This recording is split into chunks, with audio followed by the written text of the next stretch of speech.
Bonjour à tous les participants et participantes connectés. On attend quelques minutes le temps que tout le monde se connecte et après on va lancer le webinaire.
Je propose qu'on démarre peut-être, Julie, ou est-ce que tu... Ouais.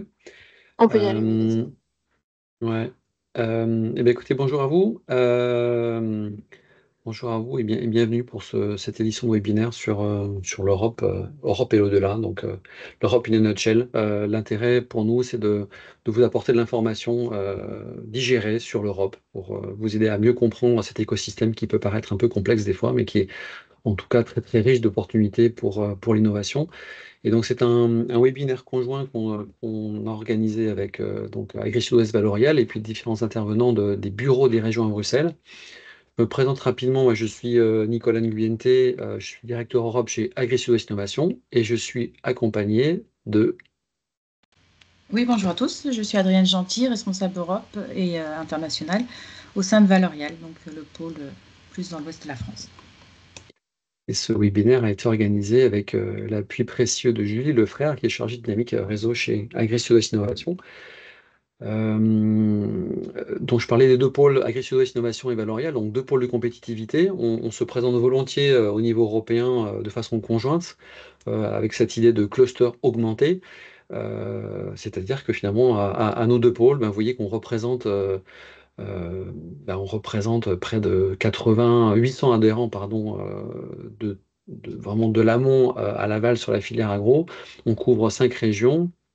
Et, et quelque part, à nos deux pôles, on est capable effectivement de se faire l'écho de ce qui se passe en termes d'innovation et des problématiques de la filière agri-agro, ce qui nous permet, comme vous le voyez ici, d'être présent auprès de la Commission européenne, des fois pour faire remonter justement les problématiques, les besoins d'innovation, les besoins de financement, etc. Et j'ajouterai, mais je te laisserai la parole, Adrienne, si tu veux compléter. Notre intention, c'est bien voilà, de créer une dynamique conjointe. euh, pour profiter des opportunités de financement, monter des projets, être visible aussi, et puis être capable de présenter cette moitié ouest de la France, de la projeter sur l'Europe et aussi de montrer tout ce qu'on sait faire chez nous. Je m'arrête là. Adrienne, peut-être veux-tu rajouter quelque chose? Non, c'est très complet, merci. Euh, Comme je le disais, ce webinaire est organisé avec les bureaux des régions à Bruxelles. Ce sont des acteurs vraiment importants avec qui on travaille très régulièrement. Euh, pour ce qui me concerne, Agri-Sud-Ouest Innovation, donc on travaille avec la région Occitanie d'un côté, qui est présente sous la forme de l'organisation Occitanie-Europe, et avec la Nouvelle-Aquitaine qui a directement un bureau à Bruxelles. Et donc vous voyez ici les 4 interlocuteurs avec qui on travaille régulièrement, Honorine Schwartz, Marie Vaugeois pour Occitanie-Europe, et puis Nolwenn Le Tallec, Antoine Vidot pour la région Nouvelle-Aquitaine. Acteurs très précieux qui vont se présenter tout à l'heure. Et puis pour la partie de Valorial, pour le coup, Adrienne. Oui, donc on a aussi les 3 régions que couvre Valorial qui sont présentes à Bruxelles. Donc, nos interlocutrices sont Rosane Maréchal donc pour la Bretagne, Agnès Trarieux pour la région Pays de Loire et Carole qui est là aussi aujourd'hui. Et Zoé Bulbaudin qui est pour la Normandie. Alors, ce sont les trois régions donc des bureaux avec plusieurs personnes évidemment présentes. Alors, ça nous paraissait en tout cas pertinent de pouvoir organiser ce webinaire avec ces personnes-là, parce que, comme on le précisait, elles sont présentes à Bruxelles et dans le contexte nouveau qui est celui de la nouvelle Commission européenne. Donc, c'est intéressant de savoir qu'est-ce qui se passe, quelles sont les tendances, quelles sont les politiques en cours et quels sont les changements qui sont pressentis. Donc, voilà la raison d'être de ce webinaire. Je vais passer la parole aux deux intervenants du jour qui sont Honorine d'un côté et Nolwenn Le Tallec. Je ne reprécise plus les règles du webinaire. Vous pouvez intervenir au niveau du chat. On ouvrira aussi les micros dans un deuxième temps après la présentation pour que vous puissiez poser éventuellement directement les questions et qu'on soit dans un mode assez convivial. Donc gardez vos questions dans un premier temps, n'hésitez pas à les partager pour qu'on puisse éventuellement se préparer, et puis on ouvre le débat, la discussion dans un deuxième temps. Honorine et Nolwenn, c'est à vous. J'arrête le partage et je vous laisse partager votre diaporama. Merci. Du coup, Nolwenn, je vais partager l'écran et comme ça, tu pourras commencer. Mais bon, juste avant tout, peut-être 2 mots pour me présenter. Moi, c'est Honorine Schwartz, comme l'a dit Nicolas. Je travaille à Bruxelles pour l'association Occitanie Europe. Donc, nous, on est sous un mode associatif et on représente effectivement la région Occitanie, mais pas que. On a d'autres collectivités territoriales du territoire. Voilà. Je te laisse te présenter. En attendant, je partage. Merci Honorine. Et Nolwenn Le Tallec, de mon côté, donc je travaille, comme mon nom ne l'indique pas, pour la région Nouvelle-Aquitaine, dans son bureau de représentation à Bruxelles. Le bureau Nouvelle-Aquitaine n'a pas de forme associative, nous sommes un service du conseil régional. Simplement, au lieu d'être basé à Bordeaux, Limoges ou Poitiers, nous sommes basés à Bruxelles et intégrés dans l'administration et au pôle Europe de la région Nouvelle-Aquitaine.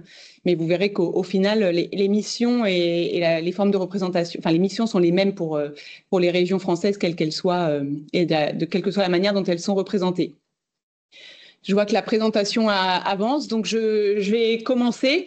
J'ai la lourde tâche de commencer avec une partie un petit peu lourde, mais qui est un petit peu la base de ce qu'on doit comprendre quand on est face à des grands programmes européens et des politiques européennes. C'est le contexte un peu institutionnel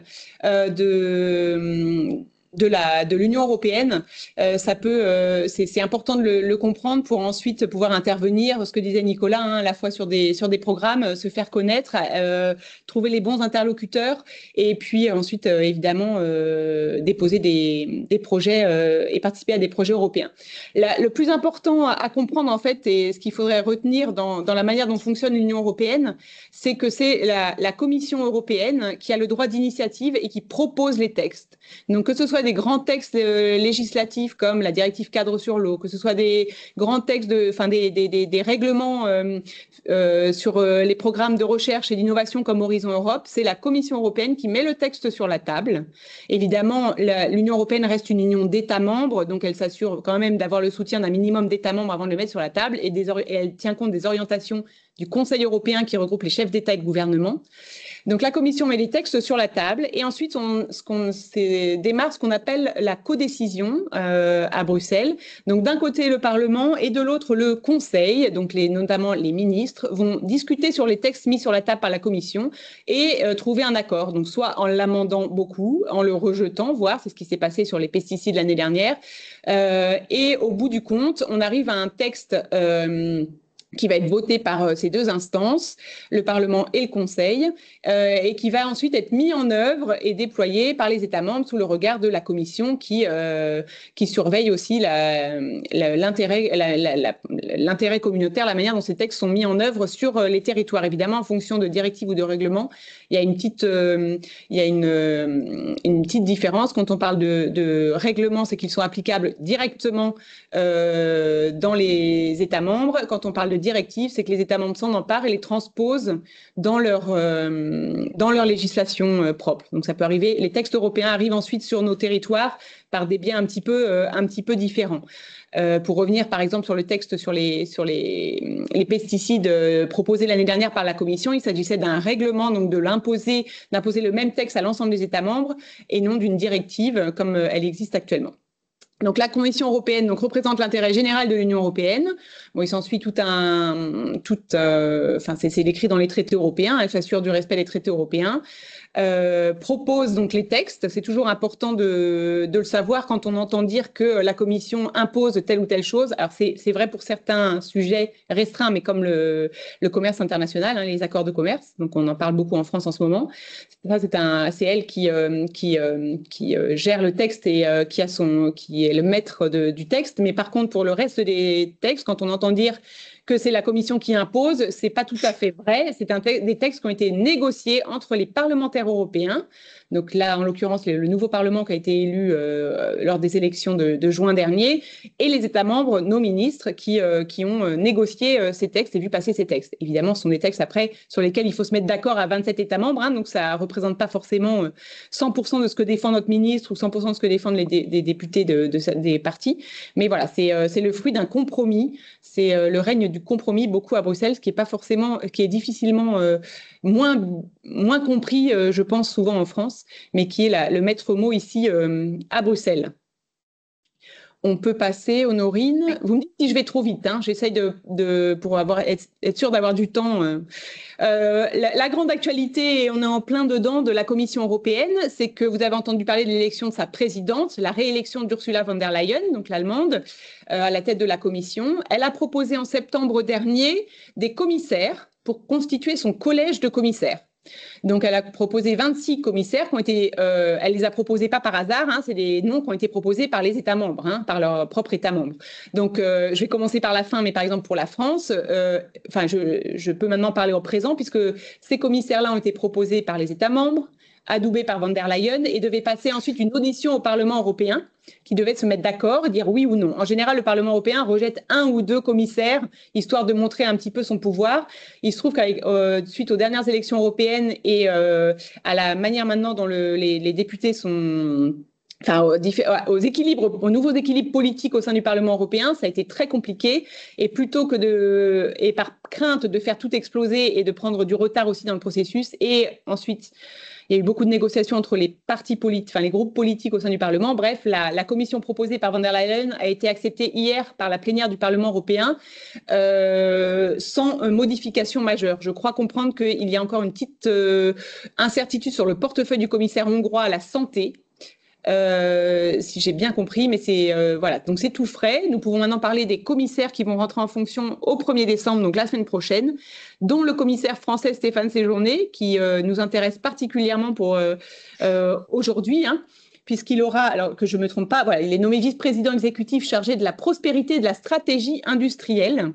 Donc, avec ce portefeuille, il a quelques missions qui ont été déjà déclinées dans des feuilles de mission qui ont été attribuées par von der Leyen aux différents commissaires, qui peuvent être intéressantes. Elles font que 4-5 pages. Ça peut être intéressant de jeter un œil dessus parce qu'elle donne déjà les grandes orientations sur lesquelles vont se pencher les commissaires. On pourra vous mettre le lien sur ces différentes feuilles de mission tout à l'heure dans le chat.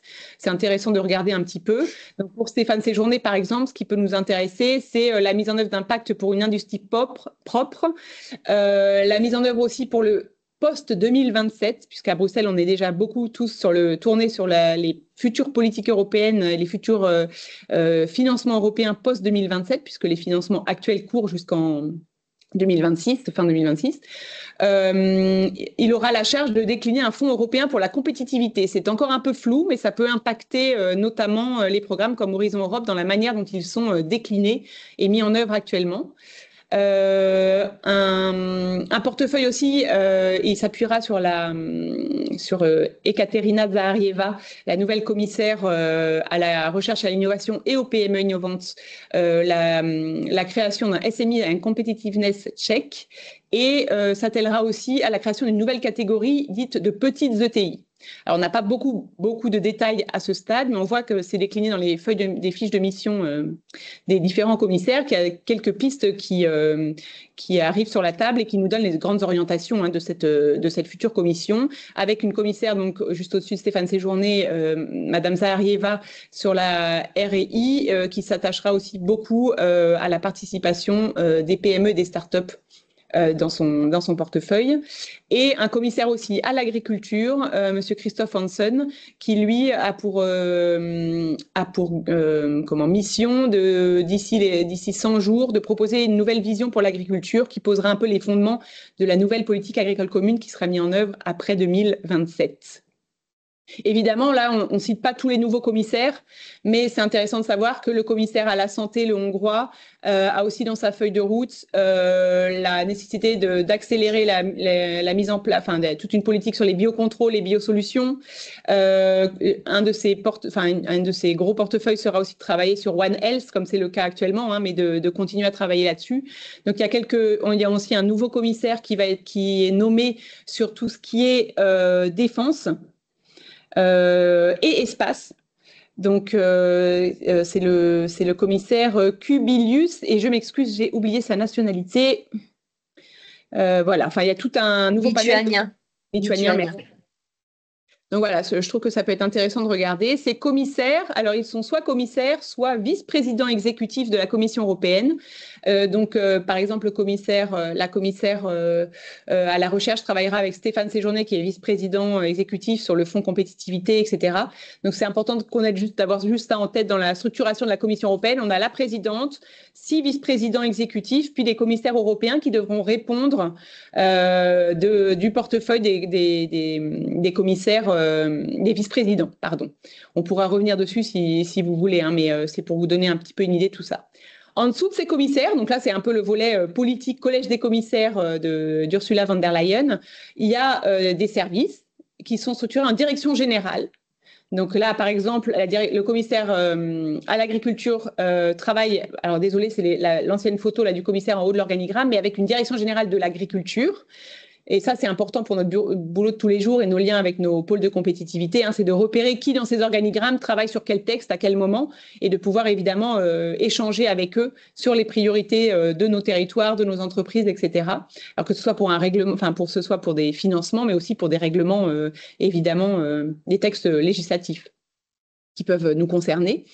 Voilà, donc même structure, c'est présenté différemment, mais enfin, il y a un commissaire, des directions générales, déclinées en direction, en direction et en unité. On ne parle pas de service à la Commission européenne, mais en unité. C'est pour ça que des fois, on rencontre des chefs d'unité ou des fonctionnaires qui travaillent au sein de ces unités-là. Les pôles, on en a déjà fait l'expérience, mais c'est en général des unités qui sont assez ouvertes au dialogue et à l'échange avec les acteurs européens. Parce que tout simplement, à 27 États membres, c'est difficile pour eux d'être partout. Donc, venir à Bruxelles et pouvoir les rencontrer, c'est quelque chose qui est tout à fait faisable et qui est organisé régulièrement avec Agri-Sud-Ouest Innovation et Valorial, et avec un certain nombre d'acteurs. Donc, pour revenir au petit triangle institutionnel que j'évoquais tout au début, la Commission propose, les textes sont ensuite discutés au sein de 2 instances, le Conseil de l'Union européenne, donc ça ce sont nos ministres, donc c'est pour ça que c'est important aussi sur les questions européennes de solliciter nos ministres ou nos ministères, parce qu'ils sont dans la boucle des textes évidemment, donc il n'y a pas que le lobbying à Bruxelles, il y a porté aussi la voix de certains intérêts au niveau des ministres pour s'assurer qu'ils s'en font l'écho à Bruxelles dans leurs réunions. Et pour que ce soit encore plus compliqué à comprendre, mais ce Conseil de l'Union européenne est chapeauté par une présidence qui tourne tous les 6 mois et qui change, qui va d'État membre en État membre tous les 6 mois. Donc actuellement, c'est la Hongrie qui assure la présidence tournante de l'Union européenne. Voilà. C'était à moi là où je crois qu'on... Non, Nolwenn. On s'était dit qu'on allait scinder un peu pour ne pas entendre ma voix tout le temps. Donc je prends la suite. Ça te va. Ok. Donc, dans le triangle institutionnel qu'a mentionné Nolwenn, effectivement, on a le Parlement européen qui est aussi co-législateur et qui représente évidemment les citoyens, donc qui a un pouvoir législatif avec le Conseil de l'Union européenne et donc qui va amender en fait les propositions qui sont faites par la Commission européenne. Donc voilà, vous avez vu le Parlement européen dans le triangle et qui est présidé par Roberta Metsola. Ce Parlement européen, au-delà de son pouvoir législatif, il a également un pouvoir budgétaire, c'est-à-dire qu'il vote le budget de la proposé par la Commission européenne avec les États membres. Et évidemment, il a un fort pouvoir politique et c'est ce qui nous intéresse maintenant parce que vous savez bien qu'il y a eu les élections européennes au mois de juin et on a pu voir donc quelques changements institutionnels, notamment dans l'équilibre politique et qui est très très important dans la période actuelle où on a des nouveaux enjeux en fait qui vont devoir être réglé par l'Union européenne et de savoir que l'échiquier politique a été modifié, ça permet de comprendre les décisions qui vont être prises à partir de maintenant. Alors, ce que vous voyez, la comparaison entre les deux parlements européens, là, on est sur maintenant la mandature 2024-2029 avec 15 sièges supplémentaires, mais également de nouveaux partis politiques avec un renforcement en fait des partis d'extrême droite. Vous voyez bien la couleur bleue. En fait, plus c'est foncé et plus on se rapproche de l'extrême droite. Et donc, par comparaison avec le Parlement de l'ancienne mandature, on a voilà, un renforcement de l'extrême droite et un affaiblissement des groupes Renew et également des Verts. Alors, ce qui nous permet en fait, de nous poser la question pour cette mandature qui commence et de se dire, voilà, on a un processus institutionnel qui va être incertain dans le sens où il y a des compromis, comme on est dans le compromis à Bruxelles, hein, comme on a beaucoup de partis politiques et qu'on est dans de la co-législation.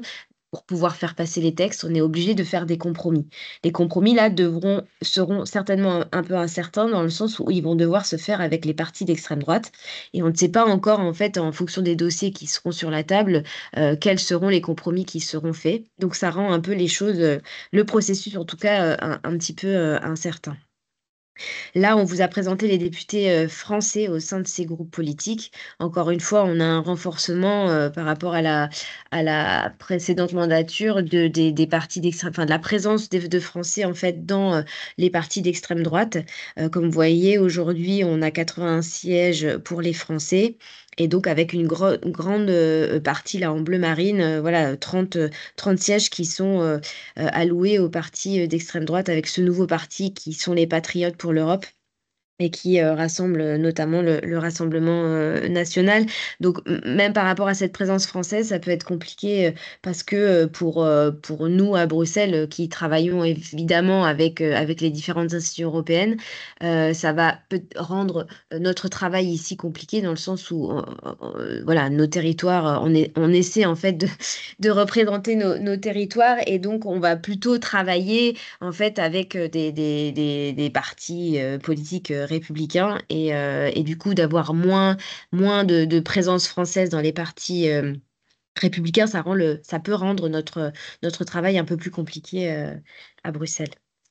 Au niveau voilà, de l'architecture générale du Parlement européen, on a 720 membres qui sont répartis en 9 groupes politiques et qui travaillent au sein de commissions parlementaires et qui sont au nombre de 20. Donc, on a des commissions. Là, on a la commission parlementaire agricole dans laquelle voilà, vont être discutés tous les sujets qui concernent l'agriculture. On a la commission santé, on a la commission développement économique, voilà, toutes les thématiques en fait qui font l'objet d'une commission parlementaire spécifique et dans lesquelles en fait les députés européens vont travailler. Ils sont répartis en fait au sein de ces commissions-là. Et du coup, nous, notre travail à Bruxelles va aussi consister en fonction des discussions que l'on veut avoir et des positions que l'on veut défendre, d'aller rencontrer les députés européens pertinents en fonction de ces commissions-là. On vous a présenté là une partie des Français, des députés français qui travaillent dans les commissions. Donc, on ne les a pas tous indiqués, mais ça peut voilà, vous permettre de comprendre en fait quels sont nos interlocuteurs. En sachant qu'aujourd'hui, on est sur des circonscriptions nationales et plus régionales. Donc, en fait, on a évidemment des députés qui sont issus de certains territoires et donc avec lesquels on travaille peut-être un peu plus facilement. Mais globalement, l'élection, maintenant, elle est issue de circonscriptions nationales et on n'a plus un attachement au niveau des territoires.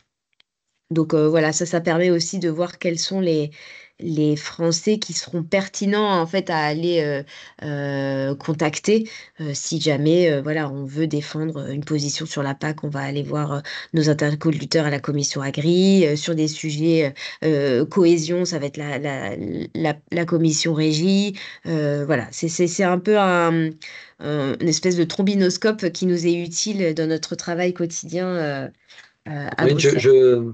jump in, comme on dit, mais donc en tout cas, ce que moi je retiens de tout ça, c'est que finalement vous êtes des interlocuteurs privilégiés à Bruxelles et les acteurs du territoire peuvent vous saisir, en tout cas, pour essayer de rentrer en contact soit avec les parlementaires ou les membres de la Commission européenne, C'est pour en ça. tout cas apporter un retour, moi c'est comme ça que je le comprends, un retour terrain un petit peu, pour porter à connaissance soit des contraintes, des problématiques, des problématiques réglementaires ou des besoins d'innovation, des choses comme ça. Tout à fait, tout à fait, tout à fait. Et ça me permet d'enchaîner sur cette slide-là parce que c'est ce que tu dis, c'est important et c'est parmi ces institutions européennes, enfin c'est important de comprendre en fait à quel moment notre travail en fait de lobbying et notre travail la relation qu'on a avec les institutions européennes peut être pertinente.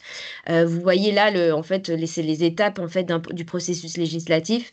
Et donc, on voit à chaque fois à quel moment nous, parce que les moments sont différents et on peut intervenir à plusieurs niveaux en fait dans ce processus-là. Et c'est important de l'avoir en tête pour comprendre en fait quelle est notre pertinence à Bruxelles. Donc, vous voyez que la Commission européenne, elle propose les initiatives, les propositions de loi. Et donc, le travail en amont, il est vraiment important. Donc, avant la préparation de la commission, il y a tout un travail qui peut se faire de consultation, même de pré-consultation, hein, de transmission de positions. On peut rencontrer les instituts. Là, par exemple, on est tout à fait dans la période actuelle de discussion sur le poste 27, même si c'est effectivement encore très tôt, mais c'est vraiment les discussions aujourd'hui, elles sont sur ces sujets-là.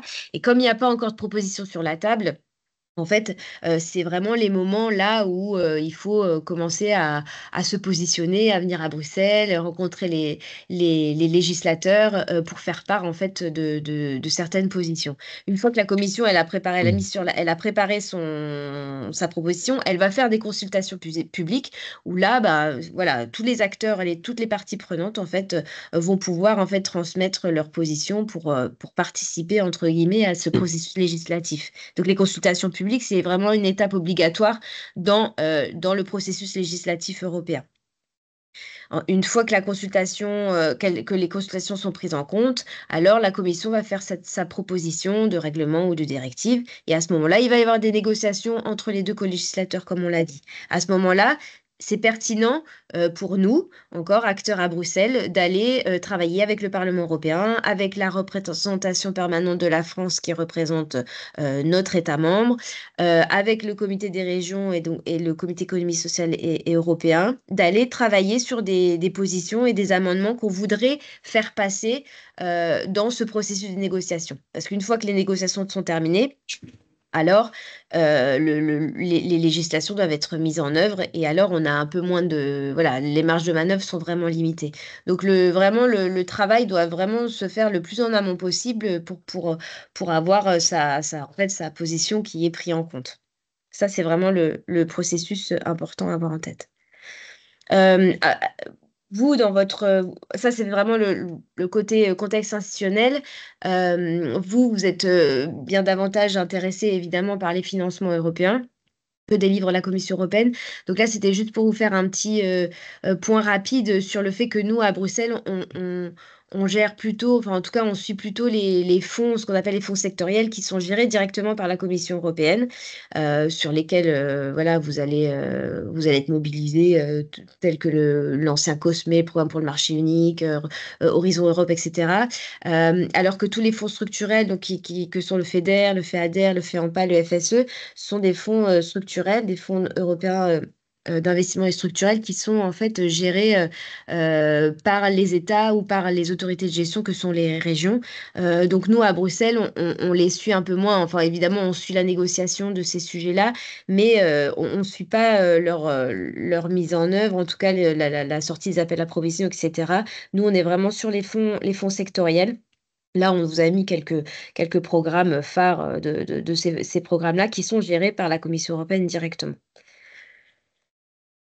Je te redonne la parole, Nolwenn, sur notre Alors juste, présence à Bruxelles. excuse-moi, Oui, Honorine, dis-moi. je me permets, sur la diapo qui était juste avant, Ouais. concernant voilà, tous ces grands fonds qui sont importants pour nous quand on parle d'innovation, on rentrera un peu plus dans le détail de toutes ces lignes-là dans le deuxième opus de ce webinaire sur l'Europe, j'en parlerai, qui est privilégié pour le 11 mars. Avec vos collègues. Donc on rentrera voilà, dans le détail d'Horizon Europe, de Live, de toutes ces questions-là, voir d'où ça vient et quelles sont les logiques aussi d'acteurs. Enfin voilà, c'est pas le même fonctionnement, ce ne sont pas les mêmes guichets quelque part, et les logiques qui sont derrière sont différentes. Et ça, c'est intéressant de pouvoir creuser ça, bien comprendre quand on veut positionner un projet. Voilà, j'arrête, je ferme la parenthèse.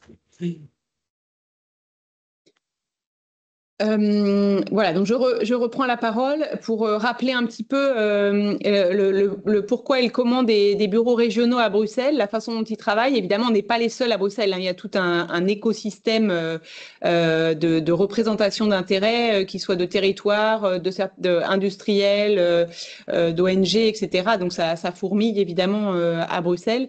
Pour une région, c'est important d'y être évidemment parce qu'on vient d'en parler, mais Bruxelles est un centre de décision de la législation avec un fort impact sur les territoires. Un centre de réflexion aussi, avec beaucoup de débats et de prospectives, puisqu'il y a le fait d'être des représentants de 27 États membres, il y a beaucoup d'idées et de réflexions qui sont échangées ici à Bruxelles. Et évidemment, hein, un centre de redistribution financière, oui, parce que le budget de l'Union européenne, c'est de la mise en commun des budgets nationaux, hein, même si voilà, les réflexions... il y a beaucoup de réflexions pour que ça aille au-delà. Bref, donc un centre de redistribution financière, soit via les programmes qu'a évoqué Honorine, qui sont redistribués par nos régions, le FEDER, FEADER, Fonds de développement régional, le FSE, Fonds social européen, soit par les programmes gérés par la Commission européenne, hein, qu'on évoquait tout à l'heure, dont Horizon Europe. Donc, c'est important d'être ici pour en suivre la genèse, en suivre l'application et puis pouvoir être à disposition des acteurs des territoires qui en ont besoin pour s'insérer en lien avec les pôles pour s'insérer dans ces programmes.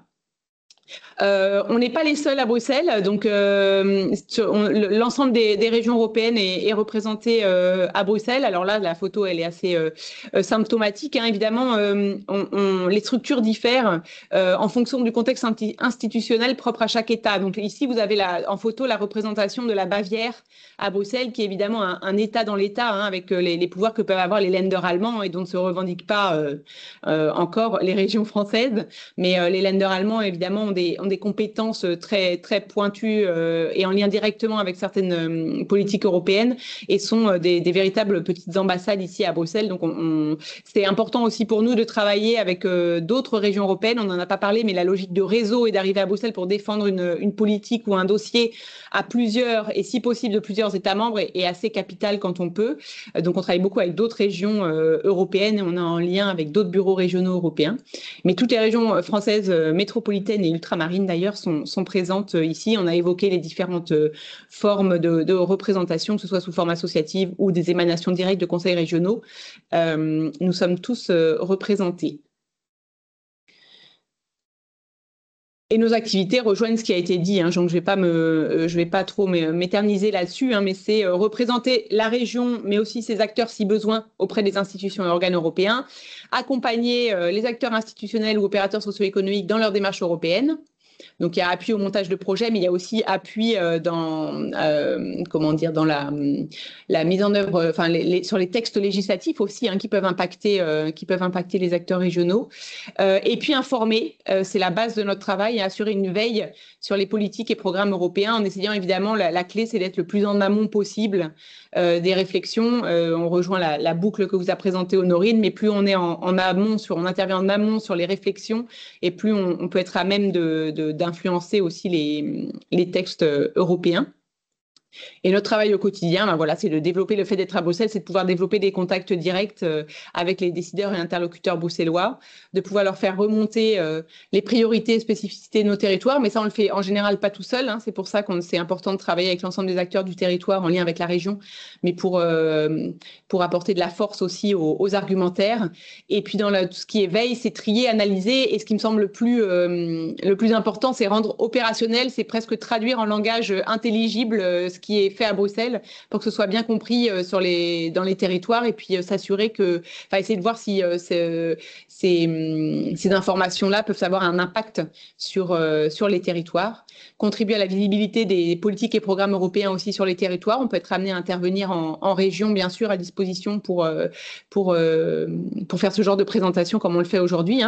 Et puis, ce que je disais tout à l'heure, ce que j'évoquais, ce qui est valable pour toutes les entités, qu'elles soient publiques ou privées, c'est travailler en réseau le plus possible pour défendre des idées et des politiques auprès des institutions européennes.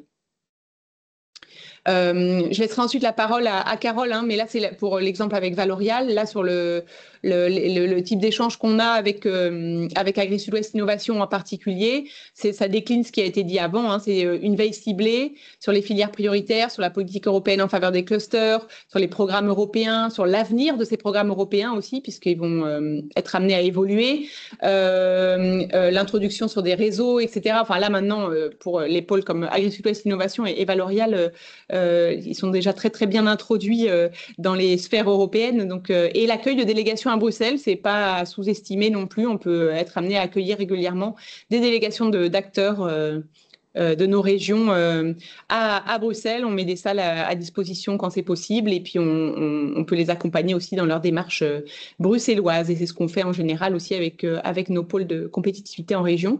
Carole, je ne sais pas si tu veux, côté Pays de la Loire Europe et Valorial, donner d'autres exemples. Non, juste pour dire que effectivement, Pays de la Loire, bonjour à tous, Pays de la Loire Europe, du coup, on est aussi une forme associative, et dans nos membres, on a la chambre d'agriculture, enfin les chambres consulaires, la région, les départements, des agglos et aussi une université. Et que pour les pôles pour Valorial notamment, en fait, les services qu'on rend sont un peu semblables à ceux que Nouvelle-Aquitaine et Occitanie font, c'est-à-dire qu'on a une veille mensuelle, on a un point mensuel qui regroupe tous les pôles, mais aussi la Chambre d'agriculture et les différents services du Conseil régional, parce que le Conseil régional, c'est à la fois la direction Europe, la direction agriculture, la direction environnement. Donc, c'est aussi bien d'avoir cette transversalité dans les personnes qui suivent les projets et les pôles. Et qu'on a aussi effectivement une implication assez forte dans les réseaux européens du type ERIN, ERIAF, etc., pour pouvoir justement informer nos acteurs des choses qui se trament, et puis pouvoir les aider à monter des consortiums plus facilement aussi quand il y a des appels à projets qui demandent plusieurs partenaires de différents États européens. Donc voilà, pour ce qui est de nos activités pour les pôles. Je vois que le temps tourne, mais je pense que c'est important qu'on aborde les quelques enjeux et perspectives pour l'Union européenne, parce que ça va quand même orienter pas mal de choses pour les acteurs des territoires. Donc, simplement pour vous indiquer que il y a un agenda stratégique qui a été présenté au Conseil européen du 27 juin 2024, donc par les chefs d'État de l'Union européenne, et avec une feuille de route pour les futures réformes internes qui vont concerner à la fois le futur budget pour l'Union européenne, la compétitivité à long terme de l'UE et les valeurs, outils et processus pour protéger l'État de droit. Et dans le cadre de cette feuille de route, ont été demandés par les chefs d'État un certain nombre de rapports à la Commission, en fait, pour établir des constats et faire des recommandations en fait pour l'avenir. Et un de ces rapports, c'est justement le rapport Draghi, hein, qui a été mené par l'ancien président de la Banque centrale européenne sur l'avenir du modèle européen, sur la compétitivité en particulier. Donc il y a un certain nombre de recommandations qui ont été indiquées, enfin qui ont été conclues. En fait, ce rapport-là, il se divise en deux parties, et notamment avec une partie sur les secteurs stratégiques de l'Union européenne. En fait, il analyse notamment des secteurs stratégiques il s'interroge aussi sur le budget européen, de savoir si on va vers de nouveaux emprunts communs ou sur une plus grande rigueur pour le prochain cadre financier pluriannuel. Donc, et évidemment, il parle beaucoup d'autonomie stratégique par rapport à la Chine et les États-Unis. Donc, c'est vraiment un rapport important parce que toutes les réflexions qui sont en train d'être menées à la fois pour le budget et pour la compétitivité vont vraiment se baser sur ces conclusions-là. Je crois que le lien sera dans le chat, donc vous pourrez aller voir un peu plus en détail. Et donc, un de ces sujets-là, c'est le prochain cadre financier pluriannuel. Et c'est très, très important parce que ce cadre financier, c'est lui qui va apporter en fait, les budgets qui vont être ensuite alloués à chaque programme que vous connaissez, enfin, sur lesquels vous allez vous déposer des projets. Donc, s'il n'y a pas de budget, il n'y a plus de programmes européens et il n'y a plus d'appel à proposition. Ce qui est intéressant que vous sachiez, c'est qu'aujourd'hui, on est dans une réflexion sur la refonte du système de budget, notamment dans le cadre international actuel, avec de nouvelles priorités que l'Union européenne a mis sur la table, donc en termes de sécurité-défense, de reconstruction de l'Ukraine, d'asile-immigration, etc. Donc, tous ces sujets-là, en fait, nécessitent qu'on réfléchisse à de nouvelles lignes budgétaires. Mais il faut également penser au remboursement de l'emprunt qui avait été contracté sur les marchés pour Next Generation EU lors du Covid notamment. Et le fait aussi de se dire que mobiliser de nouvelles ressources financières ne fait pas forcément consensus au sein des États membres sur l'instauration de nouvelles ressources propres. Donc tout ça fait que le prochain cadre financier pluriannuel est un petit peu incertain. Ce qui est sûr, c'est qu'au niveau calendrier, le projet de ce CFP sera certainement mis sur la table d'ici l'été, enfin à l'été 2025, et qu'ensuite seulement on pourra avoir des propositions sur les principales politiques européennes. Donc, au niveau du cadre financier, finalement, ce qu'il faut retenir, c'est que l'idée, c'est de retranscrire toutes les priorités qu'on a mentionnées, les priorités stratégiques de l'Union européenne, à travers un cadre de financement qui sera donc sur le long terme, mais à travers différents piliers. Et brièvement, que vous ayez en tête, la principale discussion aujourd'hui, c'est autour de deux piliers. Donc, un premier pilier qui regrouperait en fait tous les principaux programmes qui font aujourd'hui l'objet déjà d'une enveloppe financière nationale, donc la politique agricole commune, le FEDER, les fonds structurels, du coup, le Fonds social climat, etc. Donc ça, c'est déjà des programmes qui font l'objet d'une enveloppe nationale, mais l'idée, c'était de les rassembler dans un seul plan unique par État membre. Et qui serait composé de différents chapitres thématiques et qui serait en fait dont l'argent serait conditionné à des réformes par les États membres. C'est-à-dire que en fait, c'est un paiement contre réalisation de réformes et d'objectifs. Et à côté de ça, on aurait un deuxième pilier qui serait le fonds pour la compétitivité et qui regrouperait en fait les programmes européens actuels que l'on connaît et qui ont déjà une orientation compétitivité, donc Horizon Europe, le InvestEU, le fonds pour la santé, le digital, etc. Donc ça, c'est la discussion qu'il y a actuellement autour du budget et qui est assez intéressante parce que ça va amener plusieurs discussions pour les programmes qu'on suit ici à Bruxelles. Et je vais terminer, mais la PAC, je ne vais pas détailler parce que je pense qu'il vaut mieux laisser la place aux questions. Ou peut-être, je vais peut-être vous parler plutôt du marché unique, plutôt les réflexions sur le marché unique. Ça va peut-être vous concerner plus directement, en sachant que ce sujet-là sera détaillé par nos collègues Antoine et Marie. Mais encore une fois, on est dans le contexte de la publication de plusieurs rapports, hein, comme je l'avais dit, un rapport Draghi, mais aussi un rapport sur le marché unique. qui font des recommandations pour améliorer le marché unique pour le post-27.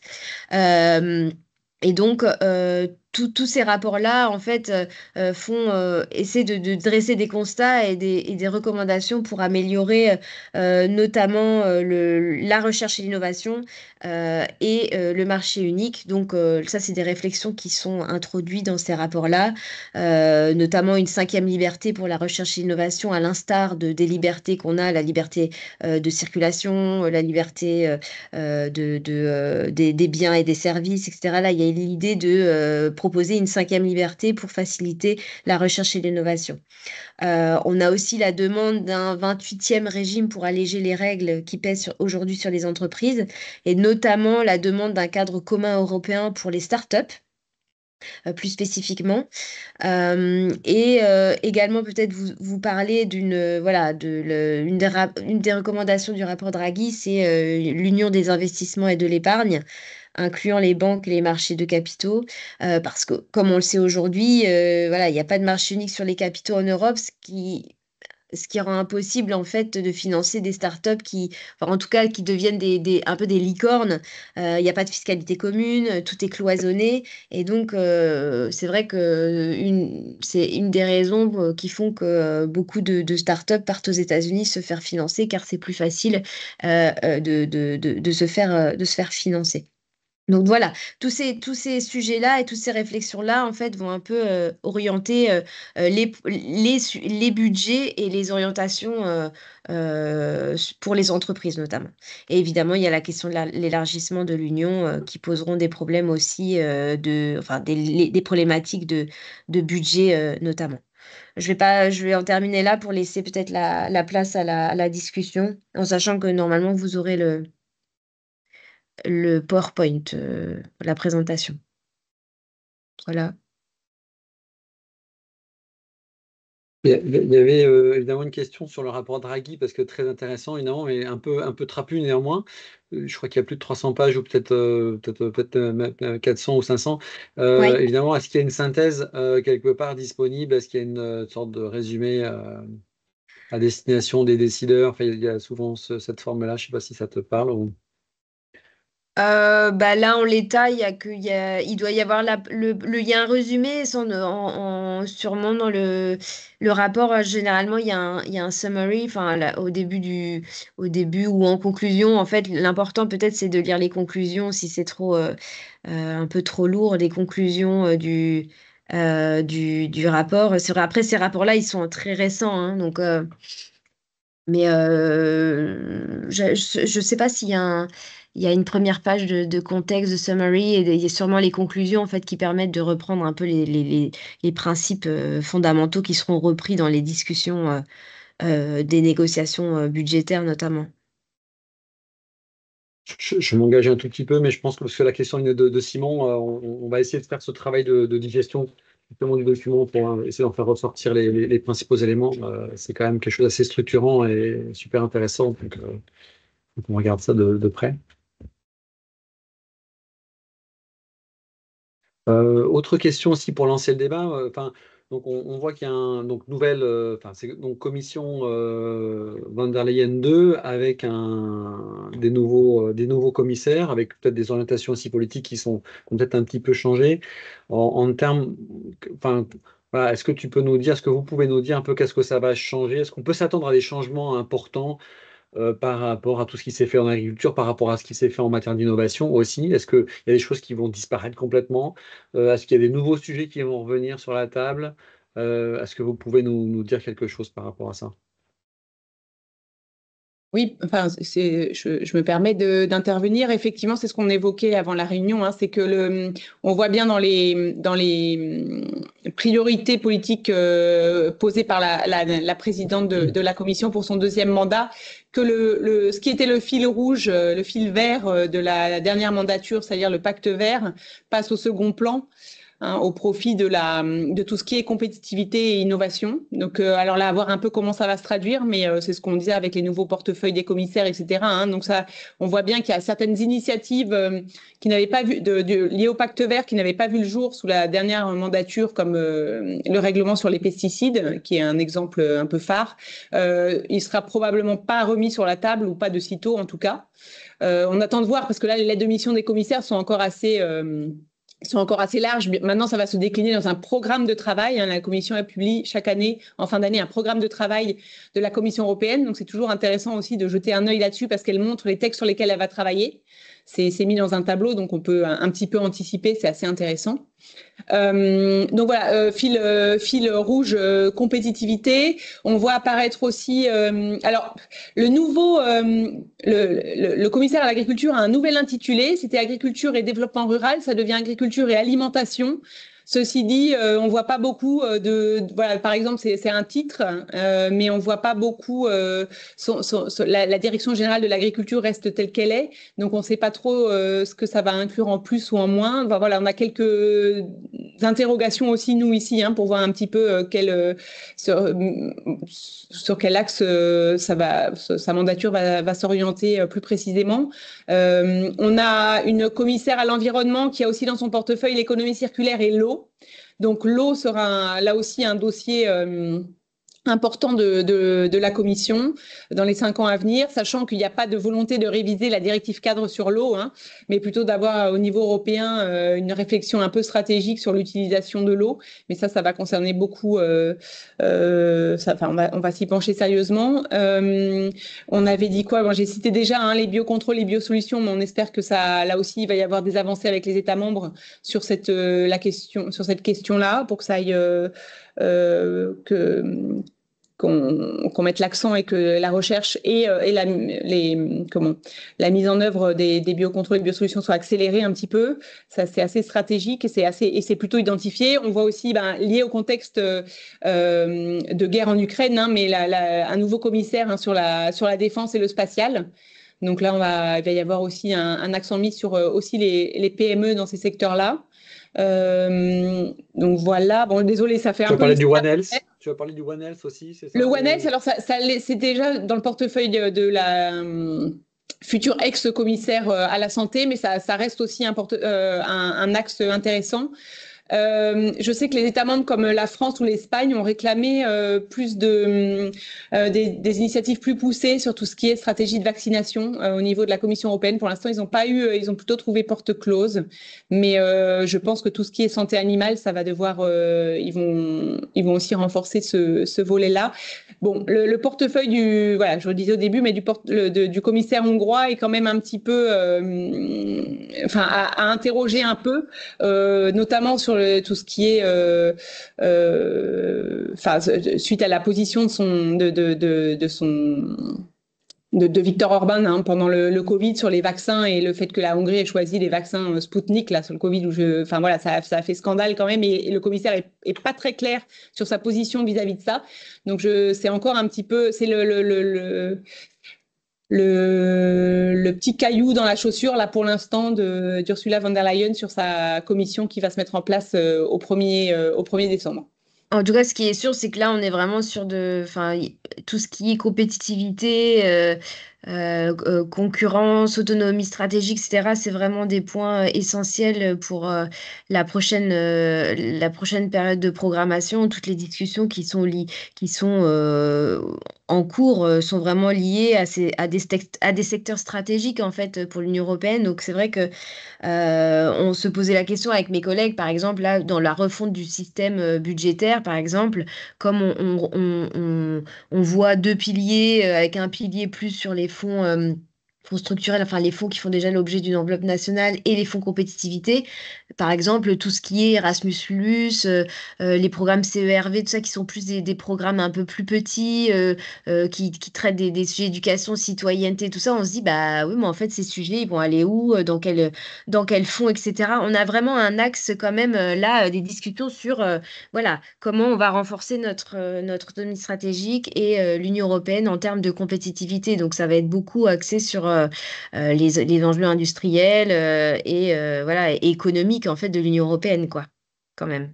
Est-ce qu'il faut voir ça de façon positive, en tout cas soutien aussi aux startups, aux entreprises, Oui, soutien à oui, l'innovation? tout à fait. Oui, parce que je disais là sur les startups, là l'élément startup, il est dans l'intitulé dans le portefeuille en fait de la commissaire à la recherche et l'innovation et pas et pas dans le portefeuille des PME, en fait. Donc, ça montre qu'il va y avoir quand même un accent mis sur les startups justement pour les valoriser et renforcer en fait l'environnement de ces entreprises-là de manière à ce que voilà, l'Union européenne soit plus solide pour défendre ces startups dans un environnement concurrentiel au niveau international, en fait. Ouais, pour défendre et les Alors, garder. Oui, tout à fait. c'est très bien, on a un start-upper qui est avec nous, qui lève la main et qui va pouvoir réagir. Simon, si tu veux dire quelque chose. Ouais, merci beaucoup pour cette présentation. Donc, on voit que c'est très complexe. Moi, j'ai une question peut-être un peu plus, enfin, en tout cas, qui me concerne plus directement justement sur les financements de recherche et développement, innovation. Aujourd'hui, on avait quand même des programmes qui étaient plutôt sur des volumes importants avec les Horizon Europe et ainsi de suite, donc plusieurs millions d'euros. On a vu arriver les cascades funding là, sur les dernières années avec des tickets plus accessibles. Est-ce que vous pensez que cette méthode de financement qui permet d'aller justement jusqu'aux PME technologiques ou aux startups est vouée à perdurer, est vouée à augmenter, à être modifiée? Est-ce que vous avez une petite vision là-dessus? Alors moi, je laisserai plutôt nos collègues Marie et Antoine aborder ces sujets-là parce que c'est eux, enfin pour la deuxième session, qui sont spécialistes de la recherche et innovation et des entreprises en fait au sein de nos bureaux.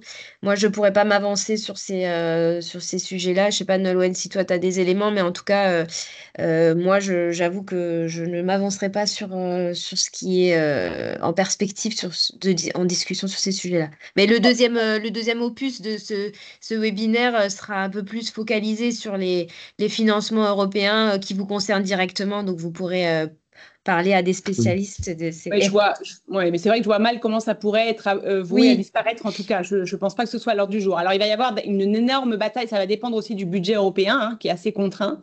Il va y avoir une grosse bataille budgétaire maintenant sur la Commission ouais. avant de proposer des nouveaux textes sur le Horizon Europe ou des choses comme ça. Elle va d'abord proposer un nouveau budget. Donc, c'est ce que disait Honorine. Donc, on va voir un petit peu ce qui va ressortir de ce nouveau budget. Mais sur ces méthodes de financement, bon, on en reparlera, on va réinvestiguer avec Antoine et Marie, mais je ne pense pas qu'elle soit remise en cause. Il y a une évaluation récente qui a été faite sur le Ouais. système de cascade funding que tu mentionnais, Simon. Alors, je ne vous cache pas, je ne l'ai pas lu dans son entier, mais le principe, c'est quand même bien de dire que c'est un outil qui est vraiment très utile parce qu'il est simple, il est adapté aux entreprises, on a un reporting qui est allégé et ça permet d'aller vite. Donc, globalement, les conclusions de ce rapport sont très positives. Voilà, comme tu l'as dit, hein, Simon, depuis, on va dire, peut-être 3-4 ans, la Commission a commencé à tester cet outil-là, mais on voit que ça se généralise maintenant globalement. Donc, il y a maintenant quasiment, très fréquemment, dans les topics d'Horizon Europe, ils introduisent le cascade funding. Bon, quand c'est pertinent, évidemment, et quand il y a besoin de travailler avec les entreprises, hein. Donc, ça me surprendrait vraiment que ce soit remis en question. Ouais. Mais typiquement, c'est le genre de choses qu'il faut garder en tête et rabâcher et re-rabâcher à Bruxelles pour s'assurer que ça figure bien dans les textes qui vont être mis sur la table. Mais je pense ça que nos collègues l'ont aussi, parce qu'il y a déjà des premières positions assez larges, hein, mais qui arrivent sur le futur d'Horizon Europe et qui sont déjà discutées un petit peu à Bruxelles. Donc, Si je puis passer un message complémentaire, il est clair que nos interlocuteurs, j'ai une double casquette, hein, donc je suis entrepreneur dans le monde du digital, je suis avec pas mal et aussi membre du pôle Assoy, je suis également vice-président chez Digital 113. On sent bien que sur les aspects de financement de l'innovation, les régions commencent à avoir beaucoup de mal, et donc tout le monde est très attentif, et tous les entrepreneurs sont très attentifs aux modalités de financement qui vont arriver de l'Europe. Quand j'entends parler de négociations budgétaires, évidemment, ça fait écho à ce qui se passe actuellement en France et ce n'est pas de nature rassurante. Mais néanmoins, ce qu'a dit Nicolas, je ne peux que rappuyer dessus pour dire à quel point c'est important de bien penser à la capacité d'adresser directement les PME technologiques qui ont un cruel besoin de financement de R&D et qui est très challengé en ce moment. Oui, avec des niveaux de TRL relativement élevés quand on est sur le numérique, hein. Donc, c'est ça qui est important, c'est de pouvoir avoir des outils faciles, des outils financiers faciles pour faire de la démonstration et développer les POC, tout ça. Mais ça, ce sont des messages, oui, qu'il est important de relayer quand vous avez aussi d'autres interlocuteurs institutionnels, hein, ou alors même des réseaux, je ne sais pas, dans lesquels éventuellement, ou des représentations que vous pouvez avoir au niveau national. C'est fondamental de pouvoir relayer ces messages au plus d'interlocuteurs possible.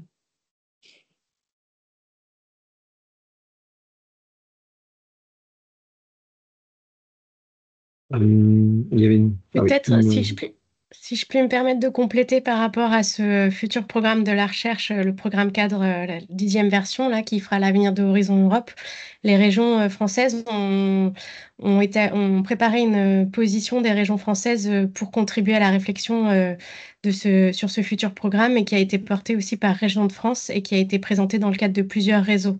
Donc, effectivement, les régions, si vous pouvez faire passer vos messages aux collègues des régions, ils les transmettront dans le cadre des réflexions qui sont en cours. Donc, ça peut toujours être utile de le faire passer. Merci Carole. On est arrivé à midi, donc on va terminer le webinaire.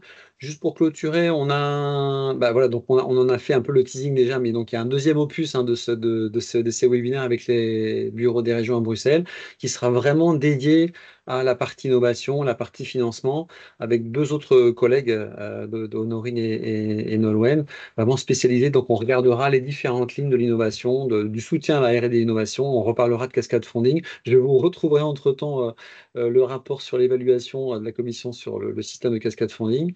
En tout cas, je vous invite à retenir cette date, le 11 mars l'année prochaine. Pareil sur 11h, 11h midi, 11h midi et demi si besoin de dépasser un petit peu.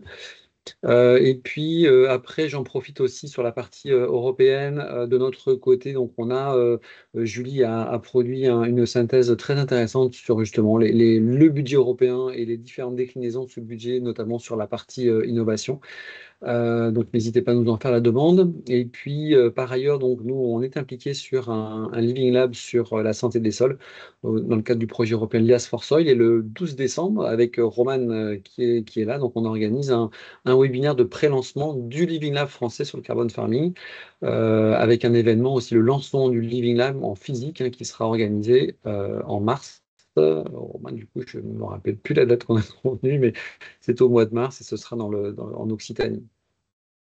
Donc là, encore une fois, on mettra le lien. Peut-être que d'ailleurs, Roman, tu peux préciser le lien vers le webinaire d'entrée de jeu, le webinaire de lancement, de pré-lancement du Living Lab, pour ceux qui s'intéressent au sol, la qualité des sols et les pratiques en faveur du stockage de carbone dans les sols. Je crois que Julie vient de mettre dans la conversation le lien pour l'inscription au webinaire. Yes. C'est super. Super, merci Julie. Et vous avez Roman qui est votre référente sur ce sujet-là. Je crois qu'on a fini pour cette fois-ci. Donc Adrienne et moi, donc on était ravis d'organiser ça. On trouve ça vraiment très intéressant. Il y a plein de choses qui se mettent en place. Et pour nous, l'objectif, c'est vraiment d'être en veille active sur toutes ces questions-là. Donc Simon, on te promet une petite synthèse sur le rapport Draghi. Et comme ça, on partage nos informations et notre connaissance. Et voilà, encore une fois, comment est-ce qu'on saisit les opportunités européennes pour l'innovation. C'est notre mantra. Merci à vous. Et merci à nos intervenantes et à très bientôt, je l'espère. Merci beaucoup. Merci. Merci, Bonne au revoir. journée à tous. Merci, Au revoir. Au revoir.